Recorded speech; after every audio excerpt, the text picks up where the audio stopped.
पर नाज़रीन लोग बहुत ज़्यादा परमानेंट मेकअप की तरफ जा रहे हैं। पहले तो बोटॉक्स फिलर्स की ज़माना था, सारे इसको बहुत ज़्यादा फॉलो कर रहे थे। पहले समझ नहीं आ रही थी, आधे लोग इसके हक़ में थे, आधे लोग कहते थे कि नहीं ये बकवास चीज़ है। और उसके अलावा फिर ये चीज़ें शुरू हो गई, हाइपो, PRP, माइक्रोनीडिंग, फिर पता नहीं क्या क्या procedure, lifting, tightening, thread lift, ये सारी चीज़ें, फोटो फेशियल्स, ऐसे बहुत सारी चीज़ों के ऊपर लोग रिसर्च करते रहे, अपने काम दिखाते रहे। तो जितने डर्माटोलॉजिस्ट हैं वो स्किन से रिलेटेड बहुत चीज़ों को जानते गए और बहुत चीज़ों को ठीक करते गए, चाहे वो मशीनरीज़ के ज़रिए, चाहे इंजेक्शंस के ज़रिए, या फिर अपनी दवाइयाँ और मेडिसिन के ज़रिए।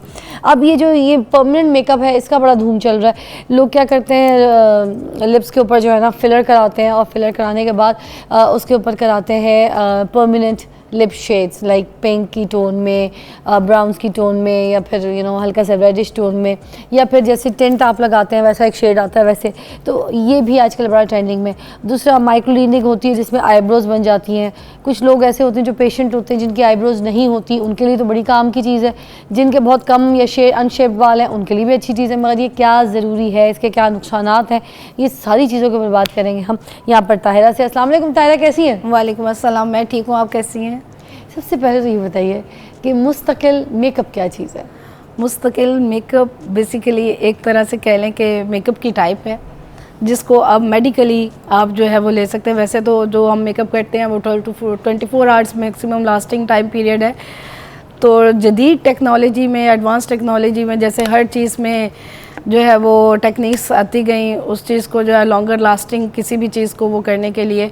तो इसमें भी जो ये एक टेक्निक जो है वो की गई उसमें परमानेंट मेकअप से रिलेटेड है।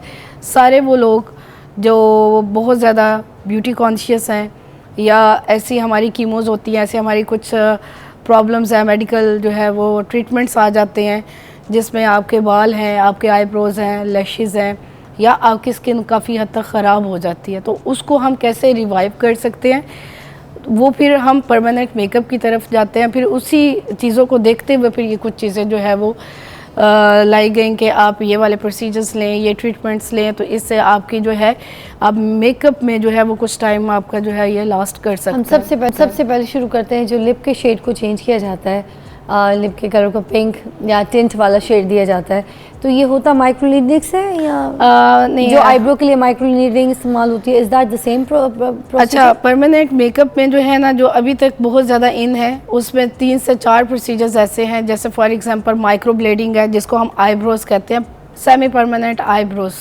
ठीक है। माइक्रोब्लेडिंग ये परमानेंट नहीं होता? नो, सेमी परमानेंट लोगों का कंसेप्ट है कि एक दफ़ा करवा लिया तो ये सालों साल चलेंगे, ऐसा नहीं है। सिटिंग्स है, यस, इसके सेशंस होते हैं, कुछ टाइम के बाद ये फेड हो जाता है। तो उसका मैंने देखा निकलवा भी रहे होते हैं, बड़े अजाब में आ जाते हैं। वो क्यों? क्योंकि फेड हो जाते हैं इसलिए निकलवा रहे होते हैं?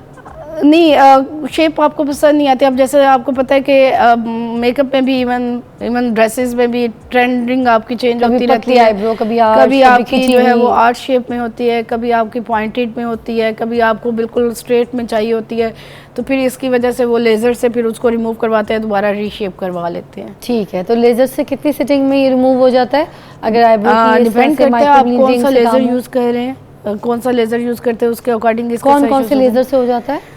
नॉर्मली हो जाता है, सॉरी, पिको लेज़र से होता है। पिको लेज़र जो है वो वैसे तो पिगमेंटेशन के लिए हम उसको यूज़ करते हैं, लेकिन ऑफ कोर्स ये एक पिगमेंट है, तो इसको आप किसी भी उसमें जो है वो लेज़र से, जैसे उसमें वो करते हैं फ्रॉस्टिंग वगैरह करके, या इवन कुछ की बहुत ज़्यादा लाइट होती है तो वो पीलिंग सोल्यूशन से भी वो चली जाती है। जो टैटू वगैरह होती है आईब्रो में, इसका भी लेज़र कौन सा लेज़र होता है जब टैटू रिमूव कराना होता है? इसका अब तो हर लेज़र में जो है कोई इसका स्पेसिफिक एज सच लेज़र नहीं है। हर लेज़र में जो है इसके जो है इसकी फ्रिक्वेंसी होती है, इसके लेंसेज होते हैं प्रॉपर, उसके साथ सेटिंग करके तो आप इसकी जो है वो उसको रिमूव कर सकते हैं। तो ये टैटू आईब्रो में और माइक्रो नीडलिंग आईब्रो में क्या फ़र्क होता है? जो टैटू है वो बेसिकली एक तरह से काइंड ऑफ परमानेंट में चला जाता है, क्योंकि वो डीपर लेयर में आपके जाता है। और जो माइक्रो ब्लेडिंग है वो चूँकि सुपरफिशियली होती है, जैसे अभी मैंने आपको बताया कि आफ्टर सम टाइम वो फेड हो जाता है, उसका कलर जो है वो बहुत लाइट हो जाता है। पेनफुल प्रोसीजर कौन सा है, माइक्रो ब्लीडिंग या फिर टैटू? टैटू। टैटू और लोग बिट्स ज़्यादा क्या पसंद करते हैं? लोग ज़्यादातर पसंद करते हैं माइक्रो ब्लेडिंग या सेमी परमानेंट मेकअप, क्योंकि वो उगता जाते हैं। वो परमानेंट एक चीज़ को सारा उसके लिए लॉन्गर टाइम नहीं साल लेके चल सकते। अच्छा। बहुत सारे लोग ऐसे भी हमने देखे हैं कि जो टैटू करवाते थे, लेकिन अब उनको चाहिए कि अब हमारे टैटू आप रिमूव करें। ठीक कुछ है। लोग तो दीन की वजह से भी करा लेते हैं कि नमाज कबूल नहीं Yes, होती है, दुआ इस्लामिक कबूल नहीं point हो of view रही, से तो भी वो ये वाली टैटू नहीं चीज़ होती करवाते, है। करवा लेते हैं तो गलती से फिर रिमूव कराने के लिए आते हैं ना। अच्छा, ये जो लैश के ऊपर हम लोग लाइनर लगाते हैं, लाइनर भी परमानेंट आ गया है, तो ये परमानेंट लाइनर के लिए तो बहुत बारीक सी जगह होती है जो हमारे बिल्कुल लैश के साथ, आंट इट्स डेंजरस और इट्स सेफ? डेंजरस है, बड़ा डेलिकेट एक ही प्रोसीजर है। आप इसको पूरी प्रिकॉशंस के साथ और सेफ्टी मेजरमेंट्स को अडॉप्ट करते हुए आप ये प्रोसीजर्स कर सकते हैं। आप किसी भी अनट्रेंड जो है वो उससे आप नहीं करवा सकते, टेक्नीशियन या स्टाफ से नहीं करवा सकते। रीज़न ये है कि इसके जो साइड इफ़ेक्ट है, अगर मैं आपको बताऊं सेमी परमानेंट के, तो वो इतने एडवर्स हो जाते हैं कि फिर वो जो पेशेंट बेचारा अपनी खूबसूरती को जो है वो इन्हेंस करने के लिए हमारे पास आया वो होता है, वो फिर इस सारे प्रॉब्लम से गुजर के वो उसको ठीक करने के उसमें चला जाता है। तो आईलाइनर आप देखें कि हमारी आँख बहुत एक नाजुक पार्ट है, इसमें इवन कोई कंकर भी चला जाता है, कुछ भी हो जाता है, तो हमारी आंख उसको बर्दाश्त नहीं कर सकती। तो ये एक टोटली नीडलिंग प्रोसीजर है। इसकी नीडल इतनी शार्प होती है कि आप उसके अकॉर्डिंग जो है उसकी फीलिंग कर रहे होते हैं, प्रॉपर इसकी फीलिंग होती है। आपने इसको जो है आईलेट को आपने इसको उठा के उसकी, क्योंकि ये वाली जो हमारी स्किन होती है ये ऑलरेडी बहुत थिन होती है। कि यहाँ पे मैं ये चीज़ ज़रूर कहना चाहूँगी, जैसे हमारे पास बहुत सारे पेशेंट्स आते हैं ना, तो वो हमें एक बिफोर दिखाते हैं और एक आफ्टर दिखा देते हैं, लेकिन जो उसके बीच में सारा प्रोसीजर होता है ना वो कोई नहीं दिखाता। वो नहीं दिखाता। वो देखना, वो समझना बहुत ज़रूरी है। परमानेंट बेस नहीं है, फाउंडेशन नहीं है, लेकिन बीबी ग्लो टिंट्स ऐसे अवेलेबल हैं। जैसे आप लिप्स के ऊपर टिंटिंग करवाते हैं, आप ब्लश ऑन के लिए टिंटिंग करवाते हैं, इसी की तरह आप पूरे फेस के ऊपर भी टिंटिंग करवा सकते हैं। उसके 4 to 6 सेशंस आप लें, आपकी स्किन जैसे आप बीबी क्रीम, सीसी क्रीम्स आप बहुत सारी मार्केट्स में अवेलेबल हैं, ये सेम लुक वैसा ही आपको देगा, फ्रेशनेस रहेगी। आप इवन बेस लगाए बगैर आप आउटडोर एक्टिविटीज़ अपनी कर सकते हैं।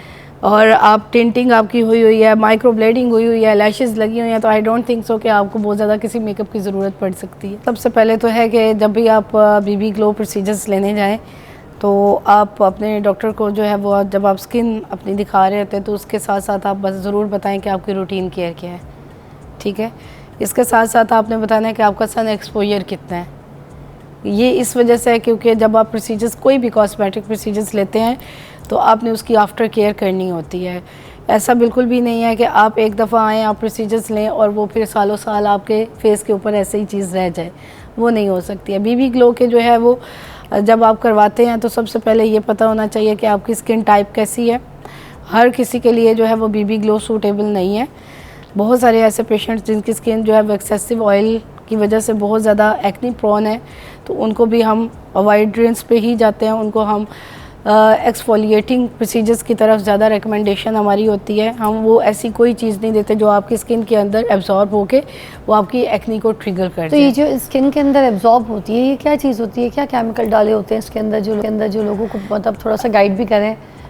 बेसिकली ये तो जैसे बने हुए टिंट्स होते हैं, डिफरेंट टिंट्स होते हैं, उसमें जो है उन्होंने केमिकल्स बहुत ज़्यादा तो नहीं होते हैं, क्योंकि जितनी आप अगर मेडिकेटेड जो FDA अप्रूव्ड प्रोडक्ट्स होती हैं वो लेते हैं ना, तो उसके साइड इफ़ेक्ट कम होते हैं। जो लोकलाइज्ड अगर आप ले लें तो ऑफ कोर्स उन्होंने उसमें स्टेरॉइड्स भी ऐड किए होते हैं, उसमें डिफरेंट चीज़ें उन्होंने ऐड करके वो बनाए होते हैं, जिससे आपको इंस्टेंट रिजल्ट्स आते हैं। अच्छा, मतलब कोई इसी टाइप का टिंट, जैसे लिप का टिंट होता है, स्किन का टिंट होता है, लगा रहे स्किन होते के हैं। भी टिंट्स होते हैं, वो आपकी स्किन के साथ पहले जो है वो मैच किए जाते हैं। अच्छा, ऐसा नहीं है कि आपकी अगर फॉर एग्जांपल बहुत ज़्यादा फेयर कम्प्लेक्शन है तो उसके ऊपर कोई डल कम्प्लेक्शन वाला जाएगा, वो आपकी वरना चेहरे को ग्रे कास्ट हो जाएगी। हाँ। वो आपके जैसे आप बेस अपनी चूज़ करते हैं, सेम लाइक ऐसे टिंट को भी हम आपकी स्किन के साथ पहले वो देखते हैं, उसके बाद फिर उसको आपके फेस के ऊपर अप्लाई किया जाता है। वो फेस के ऊपर सिर्फ अप्लाई किया जाता है थ्रू माइक्रो नीडलिंग। हम उसको जो है टिंट को एब्जॉर्ब करवाते हैं स्किन के अंदर। स्किन के अंदर पहले आपकी स्किन को प्रॉपर जो है वो फेशियल के ज़रिए एक्सफोलिएट करके डेड लेयर को रिमूव करके उसके बाद फिर माइक्रो नीडलिंग के ज़रिए जो है वो टिंट को बहुत स्लाइटली उससे जो है वो आपकी स्किन के ऊपर अप्लाई किया जाता है, फिर उसके सेशंस होते हैं। ये थोड़ा बता दें कि कौन से ब्रांड्स अच्छे हैं, किस कंपनीज के? कोरियन ब्रांड्स बहुत कोरियन अच्छे ब्रांड्स सही है। yes, और ये कितने तक में बीबी ग्लो हो जाता है फर्स्ट एक सिटिंग? उसमें भी डिपेंड करते हैं, उसमें भी फिज़ा बहुत सारी ऐसी चीज़ें, जैसे मैं अगर आपको बताऊं कि जो हम लोग बीबी ग्लो करते हैं तो मैं उसमें 3 से 4 चीज़ें और ऐड करती हूँ ताकि पेशेंट का जो रिजल्ट्स हैं वो लॉन्गर टाइम रहे, या अगर अंडर द लाइन उनकी कोई और प्रॉब्लम्स या इश्यूज हैं तो वो भी सॉर्ट आउट हो जाए। लाइक कितने? पॉकेट फ्रेंडली होना चाहिए अंदाज़न हमारे नॉर्मली जो चार्जेस हैं वो 7 to 10,000 में वन सेशन महंगा नहीं है, ठीक है। नहीं, उसके साथ हाँ उसके साथ हम पेशेंट को फेशियल भी फ्री ऑफ कॉस्ट देते हैं, फिर वाइटनिंग पील्स देते हैं, पीलिंग अप्लाई करके आफ्टर दैट फिर हम बीबी ग्लो अप्लाई करते हैं। अच्छा, पीलिंग से क्या होता है कि आपकी डलनेस रिमूव हो जाती है, उसके बाद आप बीबी ग्लो अप्लाई करते हैं तो उसके रिजल्ट्स बहुत अच्छे आते हैं। अच्छा, जो लैशेस लगाते हैं, ये लैशेस कितने देर तक रुकते हैं, इनका क्या ख्याल है, किस तरीके से इसकी केयर करनी चाहिए, और क्या ये लगाना ठीक है कि अपनी लैशेस को भी निकाल देता है, ये ख़त्म कर देता है? नहीं, या आंख में कोई नुकसान तो नहीं होता, आंख की स्किन के ऊपर कोई ऐसी चीज़, आई बॉल के ऊपर कोई ऐसा कुछ रिएक्शन तो नहीं हो सकता बिल्कुल जैसे आईलेट के पास यहाँ पे जो लैश लाइन की तरह? ऐसा कुछ भी नहीं होता, ये टोटली जो है सेफेस्ट प्रोसीजर होता है, 1 घंटे में ये आपका प्रोसीजर कंप्लीट हो जाता है। इसको चिपकाया जाता है कि ग्लू के साथ? इसका जो प्रोसीजर होता है वो एक लैश को लेके उसको ग्लू के साथ आपके एक लैश के साथ भी अटैच करते हैं, उसमें कुछ बंचेस फॉर्म में आते हैं, उसमें भी आप कर सकते हैं। इसमें भी वैरायटी आ गई है, 3D 5D लैशेस होती हैं, वो भी आप अप्लाई कर सकते हैं।